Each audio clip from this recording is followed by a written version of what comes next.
This is John Whitaker for the Mathematical Analysis 2 course. And this is our third video lecture, and we're talking about differentiation. And what we want to start off with today is the differentiation rule of the chain rule. So here's what it says.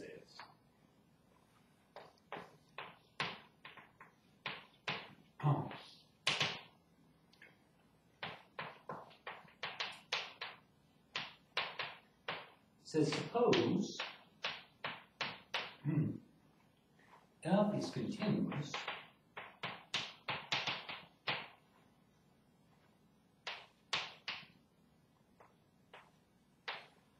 on a to b, closed interval, f prime of x exists at some point x element of a to b.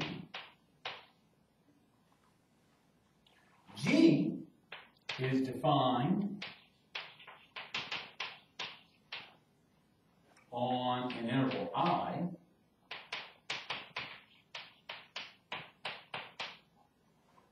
which contains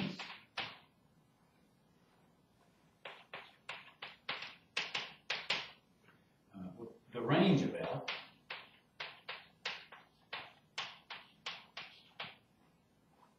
and G is differentiable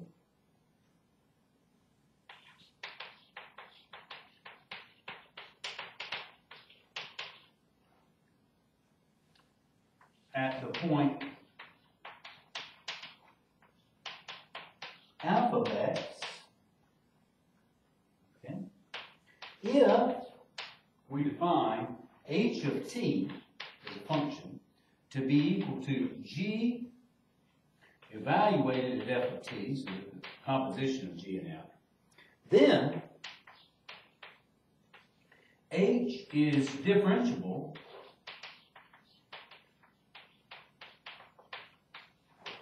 at x, and not only is it differentiable at x, but we can say what its derivative is.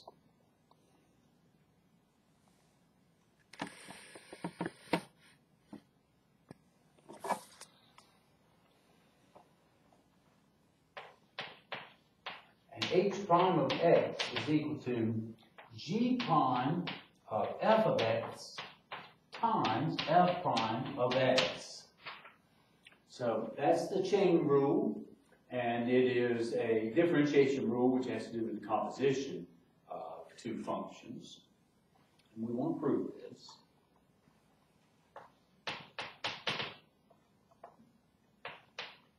So we let f be continuous on a to b, as the hypothesis states. F prime of x exists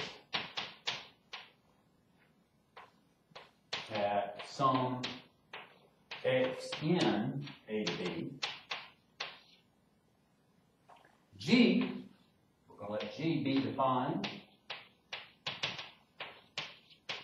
on an interval I, which contains the range of f of x, or f of t.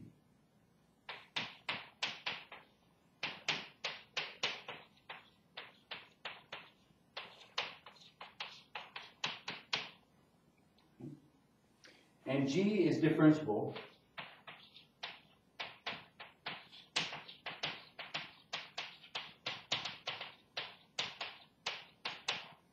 at f of x. Then we're also going to let h of t be defined to be g of f of t. Then h prime of x, by definition, is going to be the limit as t goes to x of h of t minus h of x all over t minus x. And then we'll rewrite that in terms of f and g.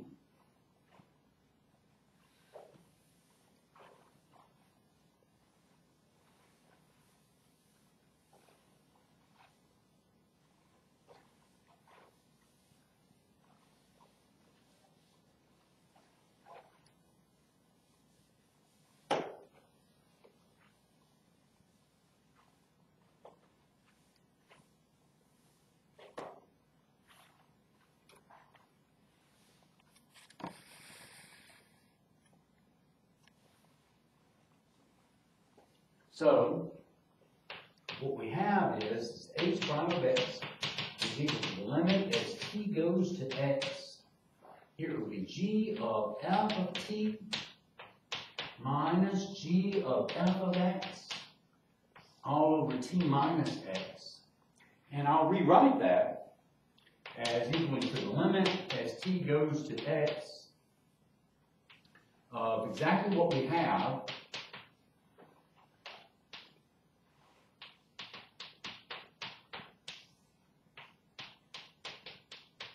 times a funny looking one. A funny looking one is going to be f of t minus f of x all over f of t minus f of x.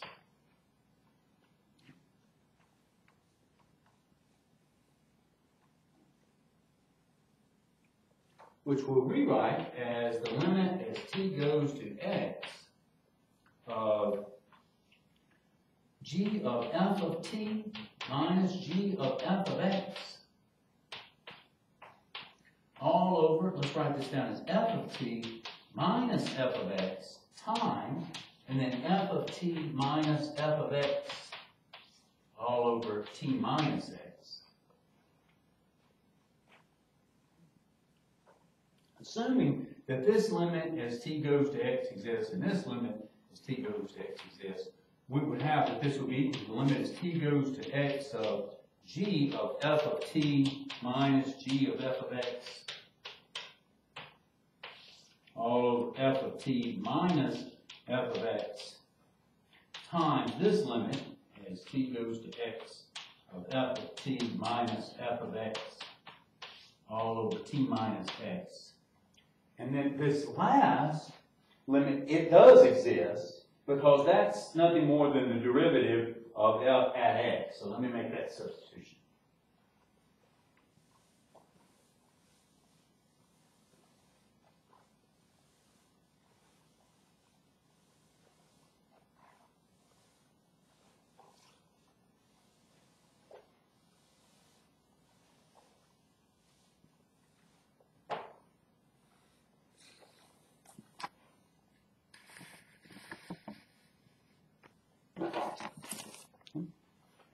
So what we have is h prime of x can be written as equal to the limit as t goes to x of g of f of t minus g of f of x times f of t minus f of x times f prime of x. And that's true provided this limit exists. Now what we're going to show next, we will now show that the limit as t goes to x of g of f of t minus g of f of x over f of t minus f of x equals to g prime evaluated at f of x. That's what we're going to show.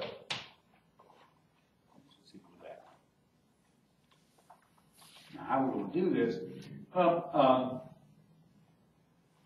First of all, we know that g prime of f of x exists because g is differentiable at f of x. So what we're going to do is use the definition for a limit of the function. So we're going to let epsilon be greater than 0 be given. Okay. We want to show there exists a delta.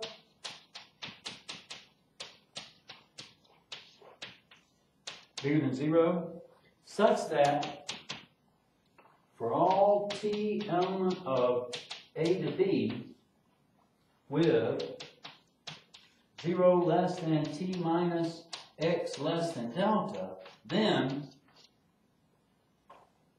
the absolute value, so here's our usual metric and the real numbers, g of f of t minus g of f of x all over t minus x will be less than epsilon. Oh, I made a mistake. I forgot to put what its limit is. which is g prime of f of x. That inside f of x would be less than epsilon. So that's what we want to show.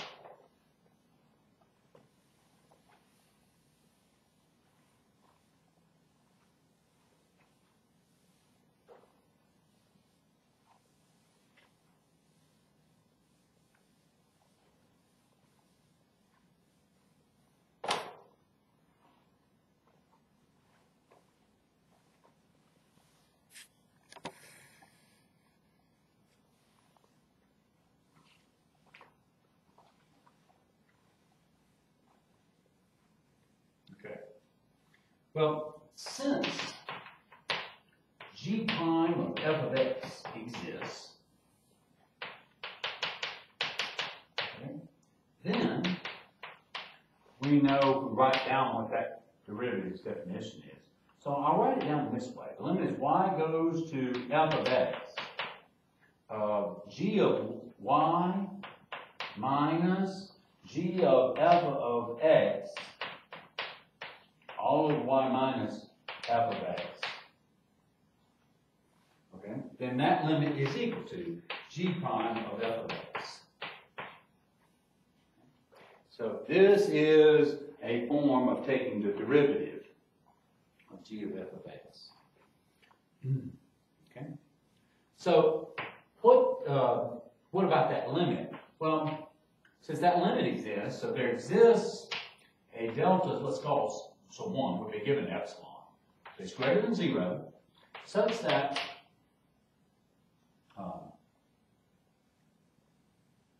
for all y in the interval for which g is defined, with 0 is less than y minus f of x. Remember, f of x is in this interval y as well. Is less than delta sub 1. Then, the absolute value of g sub y minus g of f of x all over y minus f of x minus g prime of f of x. Gosh, I'm running out of room. That will be less than epsilon. Less than epsilon. I think it's there. Since f is continuous on a to b, there exists a delta greater than 0 such that for all t in a to b with 0 is less than t minus x inside absolute values is less than delta, then absolute value of f of t minus f of x will be less than delta sub 1.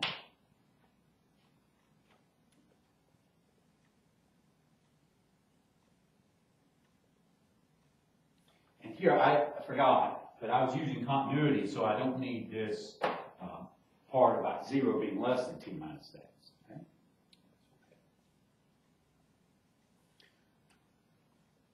Putting this together, thus we have, for all t element of a to b, with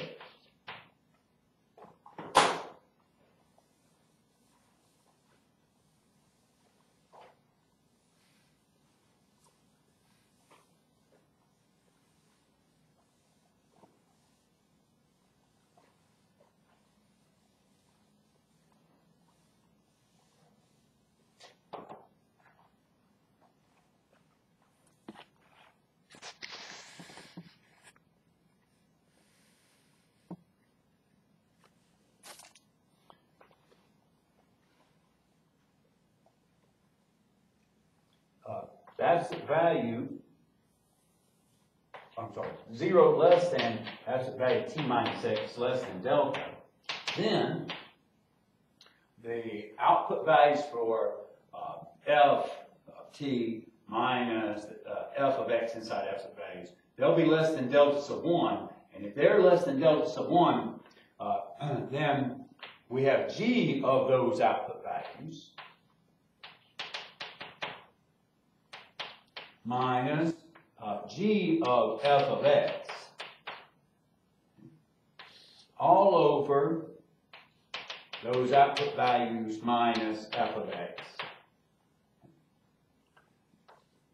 minus g prime of f of x. That will be less than epsilon.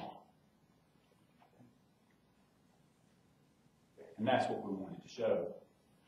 So that says, so that the limit as t goes to x of g of f of t minus g of f of x all over f of t minus f of x is equal to g prime of f of x. Thus, we harken back to h prime of x, which is equal to this limit as t goes to x of g of f of t. This is what we had left it off. G of f of x all over f of t minus f of x times, don't forget it's times, f prime of x will be equal to this part is g prime of f of x times f prime of x. And that is the conclusion of the theorem.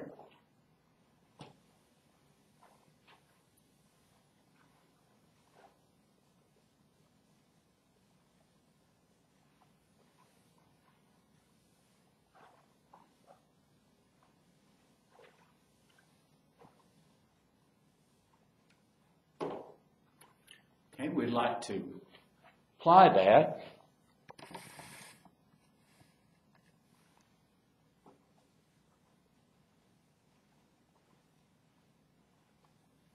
So as an example, let us consider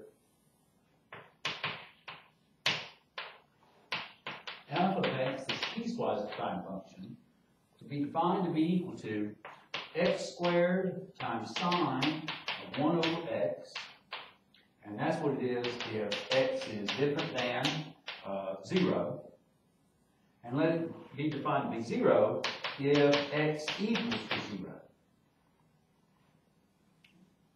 So we're going to find f prime of x. And we will let, just as a reminder, we're thinking of R having the usual metric.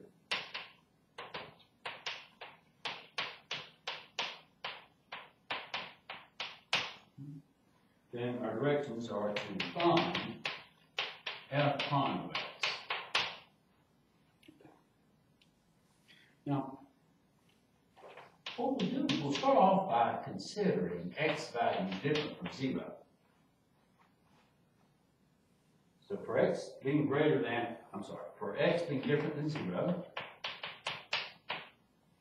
using this top branch and using the product rule,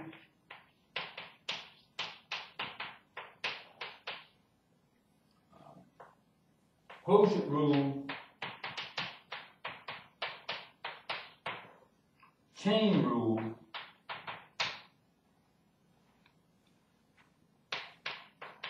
and a fact which we haven't proven, and the fact that if L of x is equal to sine of x, then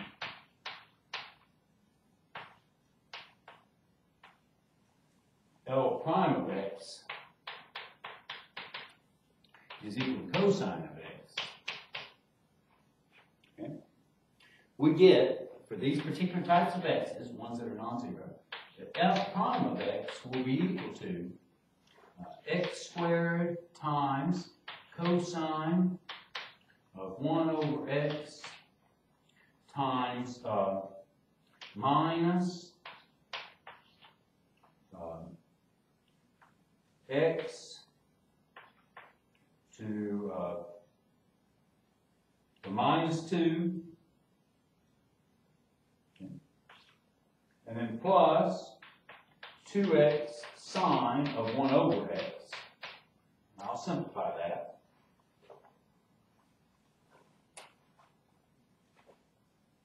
So I didn't write this very well. We have, this is its derivative.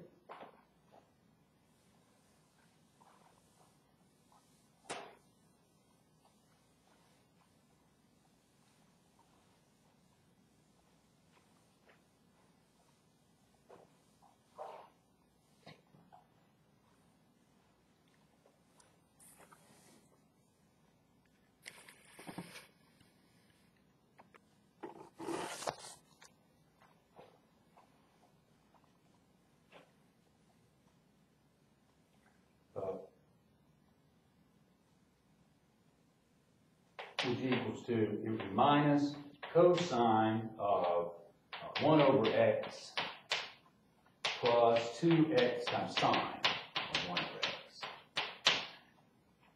Okay, now for x equaling to 0, f prime of 0 will be, or f prime of x will be equal to the limit as t goes to, let's just say f prime of 0.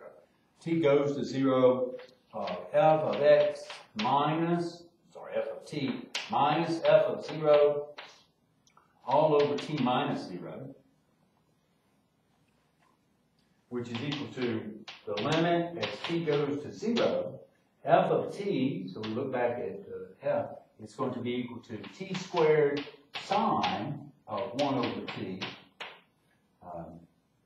minus f of 0. So it's a piecewise defined function f was, and when x was equal, the input value was equal to 0, what you got out was 0, all over t, which you can simplify to be the limit as t goes to 0 of t times sine of 1 over t.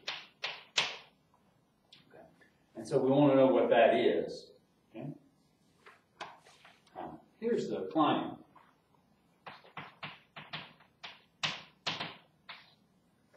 The limit as t goes to 0 of t times sine of 1 over t is equal to 0. And now we're going to do the proof of the claim.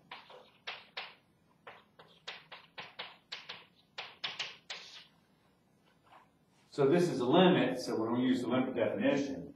So we're going to let epsilon be greater than 0 to be given. We're hunting a delta.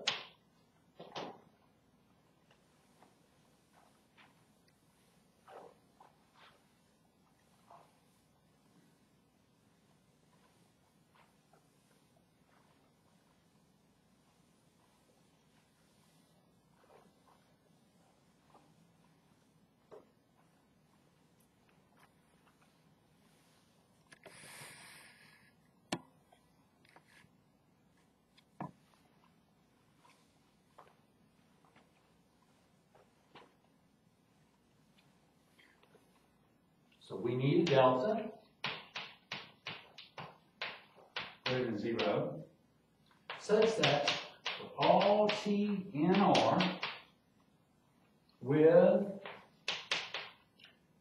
it would be 0 less than the absolute value of t minus 0, so I just write down t, is less than delta, then the absolute value of t times sine of 1 over t minus 0 will be less than epsilon. So note that this absolute value of t times sine of 1 over t minus 0 is really equal to the absolute value of t times sine of 1 over t. And I'm going to tell you that's less than or equal to, well, it's equal to t times absolute value of t times absolute value of sine of 1 over t, which is going to be less than or equal to absolute value of t as sine of 1 over t is between minus 1 and 1. So its absolute value is going to be less than or equal to 1.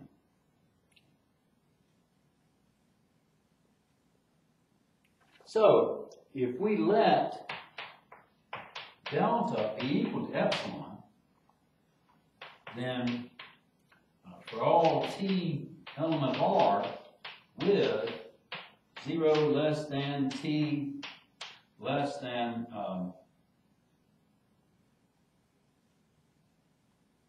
epsilon,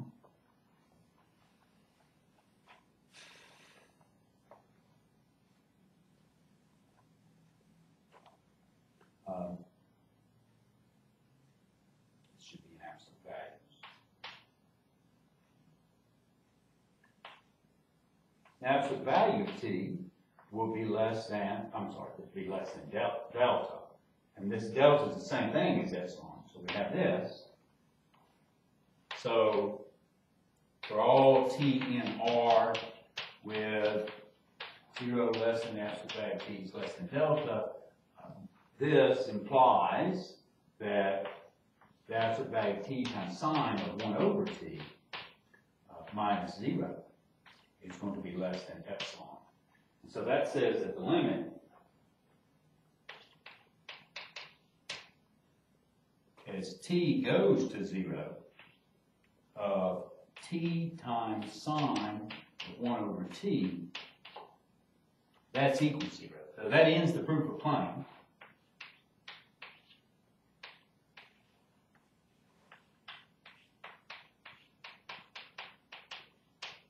From that, we'll get the result that we're looking for in terms of finding the derivative of that piecewise defined function at 0.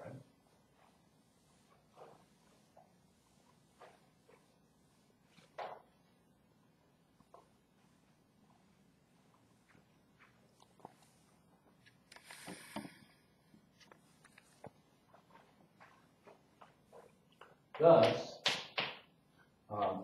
f prime of 0 is equal to 0.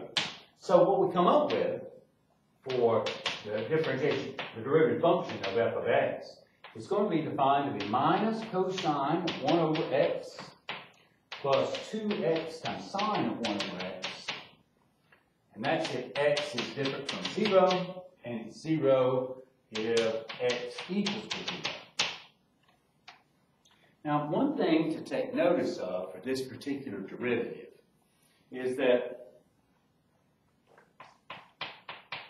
f prime of x, it exists at 0, exists for all real numbers. Note f prime of x is not continuous at 0.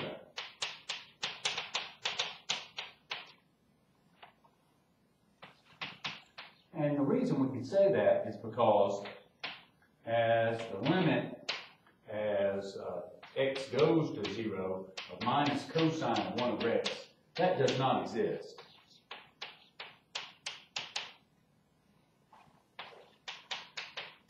So we have formed a function, we've noticed a function, whose derivative exists everywhere, but yet that derivative is not continuous. So a derivative isn't always continuous. Most times when we see a function, we have a derivative, or we take its derivative, the derivative is continuous, but it isn't always the case.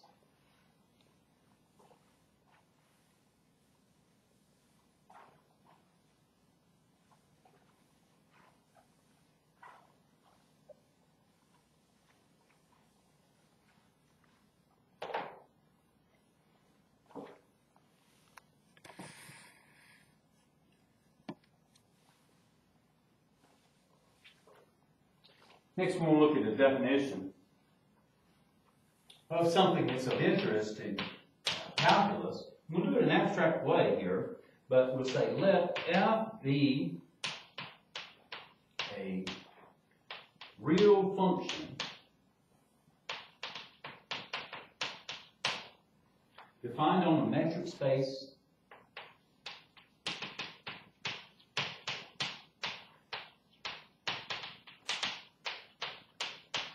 x. So we're going to give two definitions. First one is we say f has a local maximum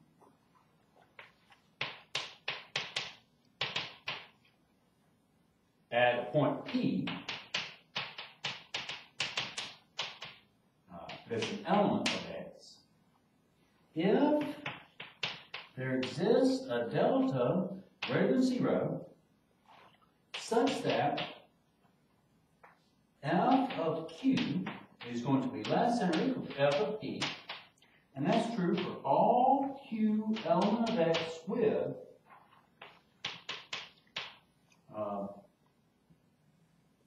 the distance between q and p is less than delta. So this says that there's some neighborhood about p such that for every point in that neighborhood, f evaluated at that point is less than or equal to f evaluated at p.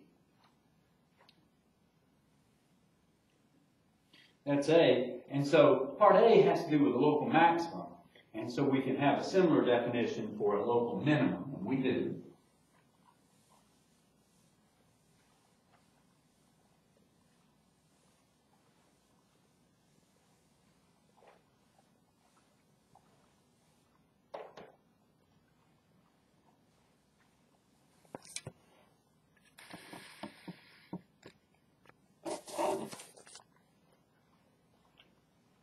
Part B, we say f has a local minimum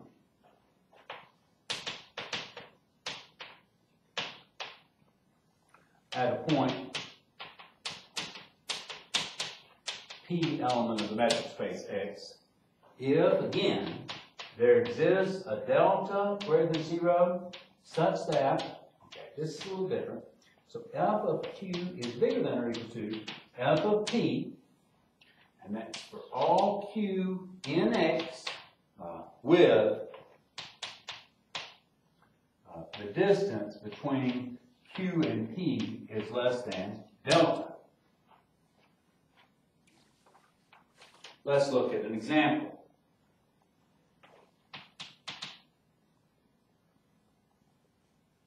Consider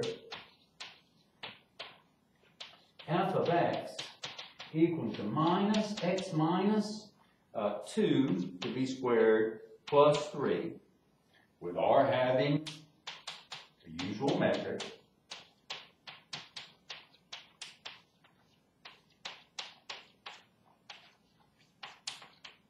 And we can look at this graphically, but then f has a local maximum at x equal to 2.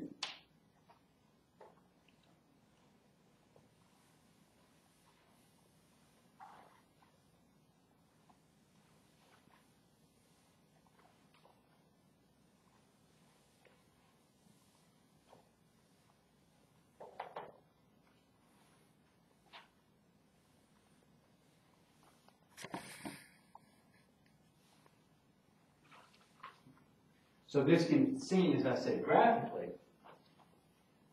And I'll draw the graph.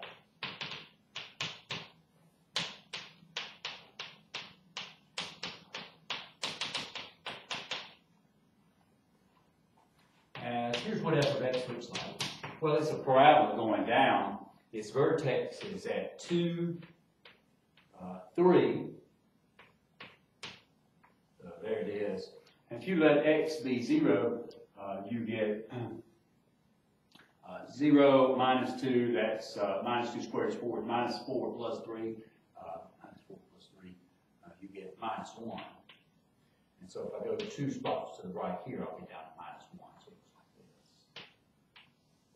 this. All right, and if you say, if we let delta be equal to 1, then for all x element of R with the absolute value of x minus 2 being less than 1, then f of x is less than or equal to f of 2, which equals to 3. Okay? So that means that we have a local maximum at 2. It is 3. Okay?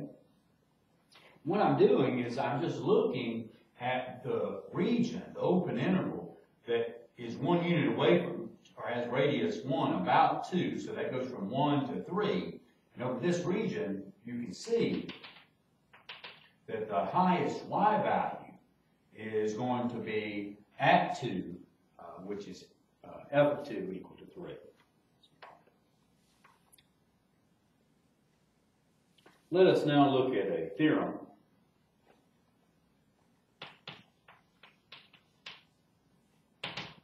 Here's what it says. It says, let f be defined on the closed interval from A to B, then if f has a local maximum at a point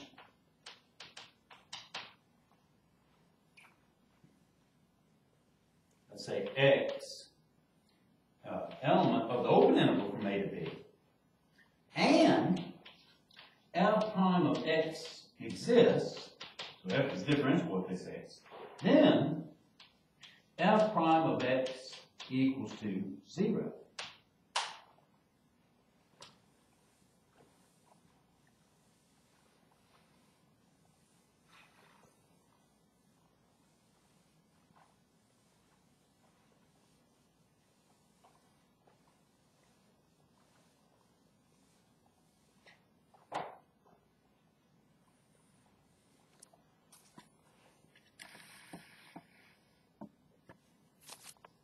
Okay, let's look at proof of that.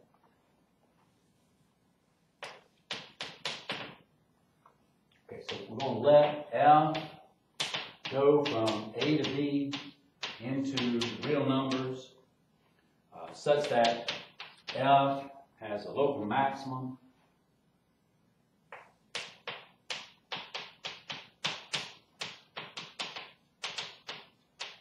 at some value x in, open interval from A to B.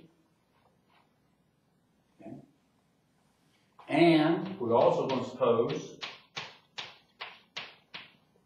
f prime of x exists. Okay. Now, what we'll concentrate on first is that f of x is a local maximum.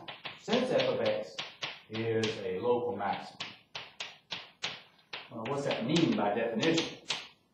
Well, that means there exists, I'll write it down as a delta sub 1, such that f of q will be less than or equal to f of x for all q in A to B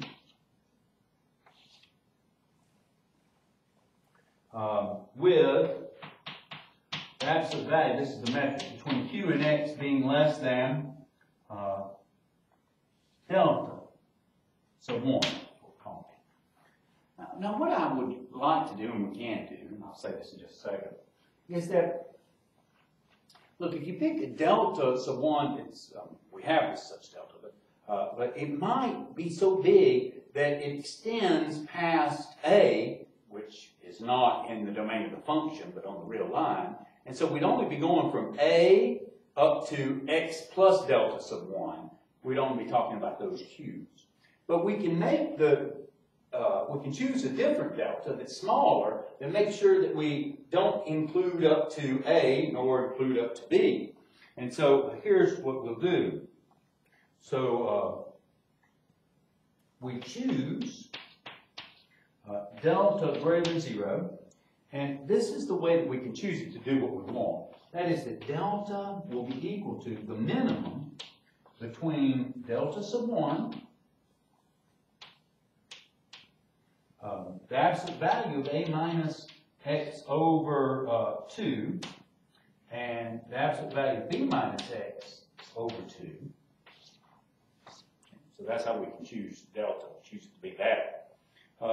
Such that f of q is going to be less than or equal to f of x, and that's true for q's in this region, which I'm about to write down.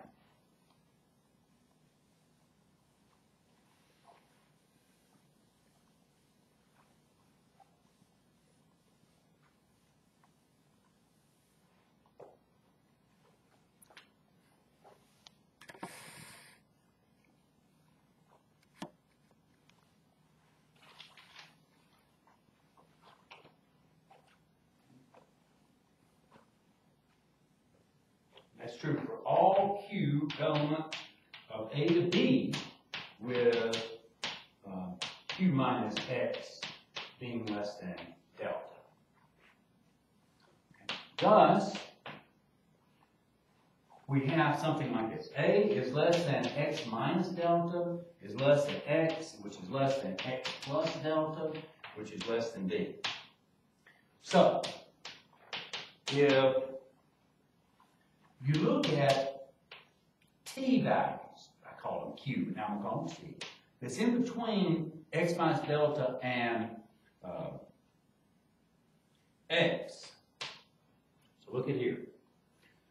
Then f of t is going to be less than or equal to f of x, because f of x is the maximum. So what that says for such t's, these, okay, these,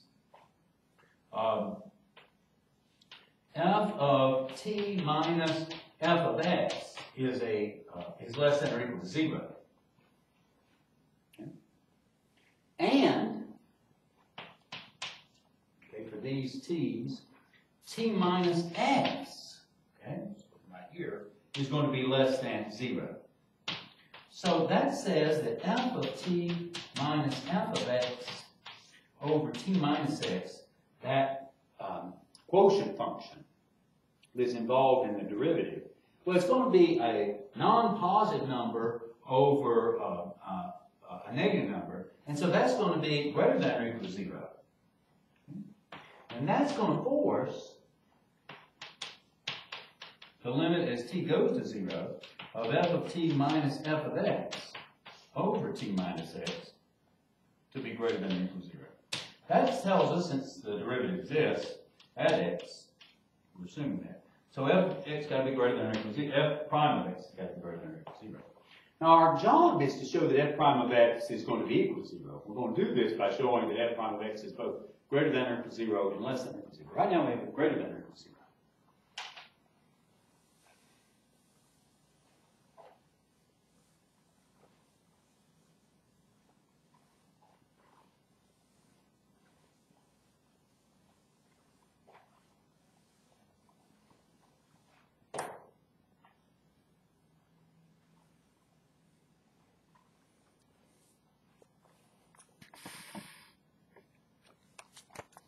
Now, the only other t's that we should be looking at in our delta neighborhood about x are the ones that are a little bit bigger than x or bigger than or equal to x.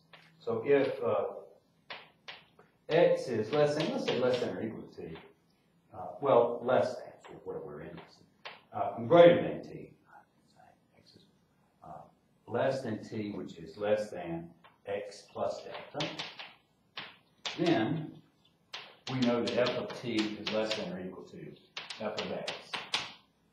So what that says is that f of t minus f of x, it is still less than or equal to 0, so it's still non-positive. And in this situation, what we have is t minus x, right here, t minus x is going to be greater than 0. So, in this case, this difference, this quotient function, f of t minus f of x, all over t minus x, that's going to be a non-positive over positive. That's going to have to be less than or equal to 0. So the limit as t goes to x of f of t minus f of x over t minus x, that has to be less than or equal to 0.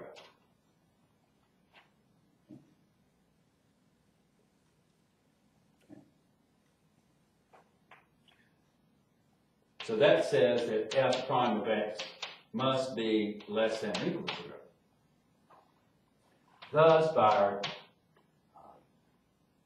information about f prime of x. What we have is f prime of x must be equal to 0. And that's what we were trying to prove.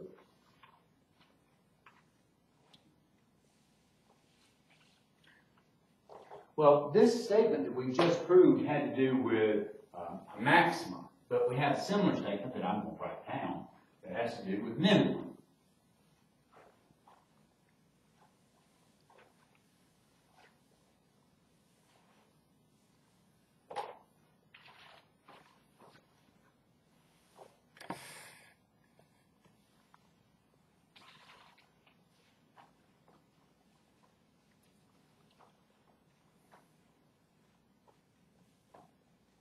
So, theorem is we let f be defined on A to B. If f has a local minimum at a point x element of the open interval from A to B, and if f prime of x exists, then f prime of x must be equal to 0. Okay. Proof, I was right, is analogous to the proof of the previous thing.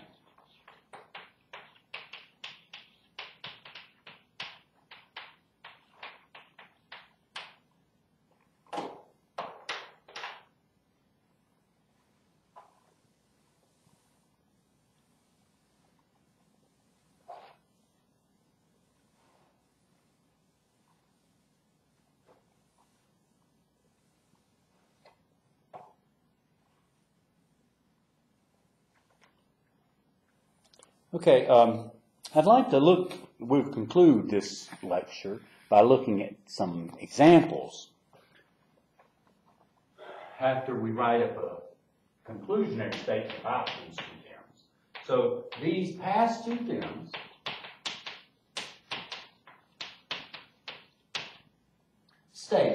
combine to state that if f is defined on A to B and goes into R, has a local maximum or minimum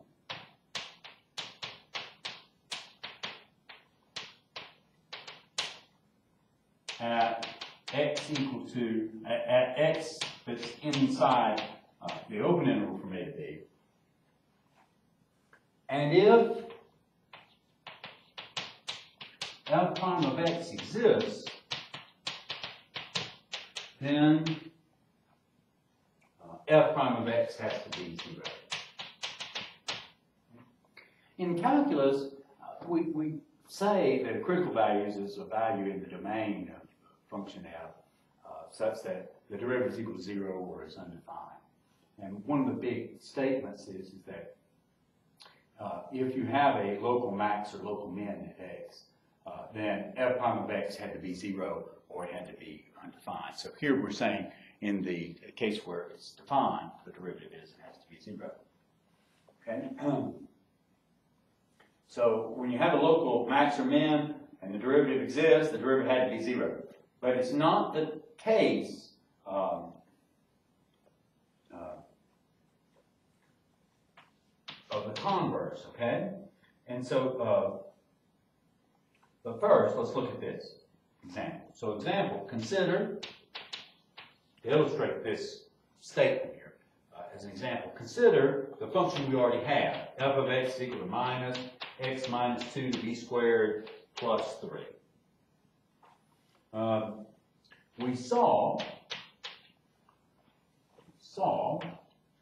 that f of x had a maximum at x equal to 2. Okay, we saw that from the graph.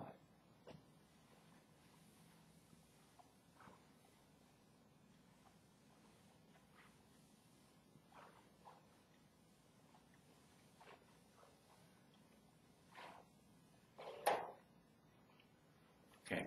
Well, let's look at the derivative of that function at 2. And you'll notice that it's equal to 0 now. F prime of x is equal to minus 2 times x minus 2 raised to the first power.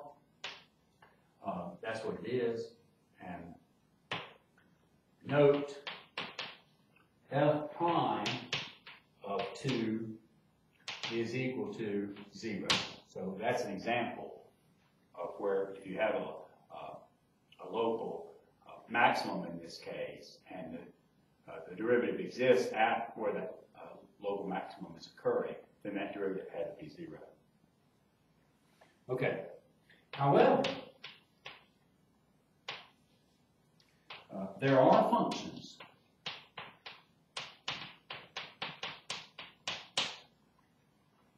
f defined on A to B, and they go into R, such that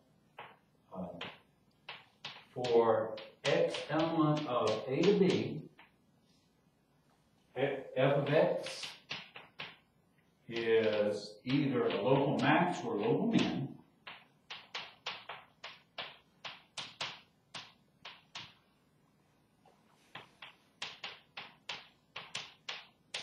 But f prime of x is not 0.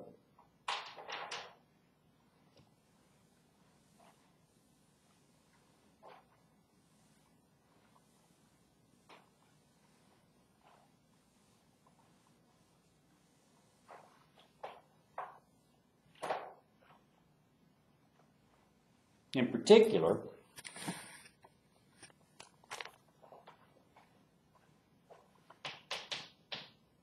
if you look at f of x equal to the absolute value of x, that is defined on, if you just look at defined on minus 1 to 1, then it has a local minimum.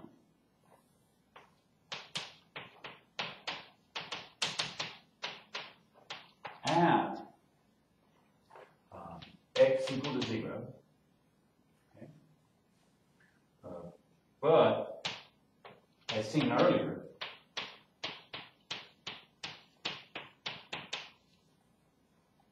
f prime of 0 does not exist. So it's not equal to 0. Okay? And lastly, for this video lecture, let me make this statement and just say an example. Also, there are functions such that f prime of x equals to 0, but f of x is not a local max or local min.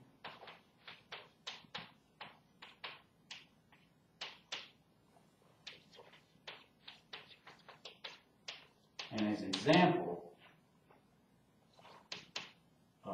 look at f of x equaling x to the third. So remember, if you have a local max or local min at x, and the derivative exists, the derivative is going to be equal to 0. But just because the derivative is 0 doesn't mean that you're having a local max or local min, and that's indicated by this f of x equaling to x to the third. Okay? See that as an example. All right, we'll call it quits for this video lecture. Thank you very much for your time and patience.